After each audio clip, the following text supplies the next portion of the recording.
যারা সমাজে অশান্তি বিশৃঙ্খলা তৈরি করার অপপ্রচার, সেই বিষয়গুলি আমাদের সবাইকে চিহ্নিত করতে হবে এবং অন্যায়ের বিরুদ্ধে প্রতিবাদ করার সাহস থাকতে হবে।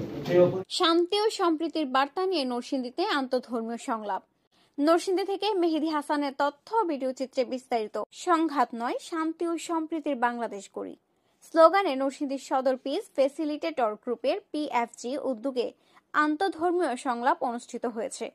মঙ্গলবার 28 জানুয়ারি সকালে নরসিংদীর চেম্বার অফ কমার্স মিলনায়তনে এই সংলাপ অনুষ্ঠিত হয়। অনুষ্ঠানে সভাপতিত্ব করেন পিএফজির অ্যাম্বাসেডর এম মুজাম্মেল হক।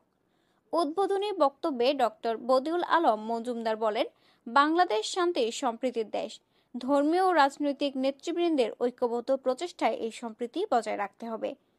প্রধান অতিথি বিএনপি নেতা খায়রুল কবির খোকন বলেন, নরসিংদীর আবহমান কাল থেকে সম্প্রীতির জনপদ।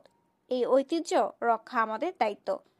বিশেষ অতিথি ইসলামিক ফাউন্ডেশনের পরিচালক মোহাম্মদ রফিকুল ইসলাম ইসলামের শান্তি বার্তা তুলে ধরেন এবং অন্য ধর্মের প্রতি সম্মান প্রদর্শনের আহ্বান জানান।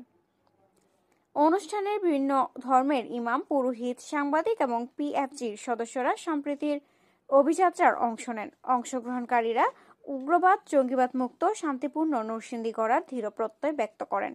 পরিশেষে 11 দফা ঘোষণা সম্মিলিত ঘোষণাপত্রে অংশগ্রহণকারীরা স্বাক্ষর করেন, যা আন্তঃধর্মীয় সম্প্রীতি রক্ষার অঙ্গীকার হিসেবে গৃহীত হয়।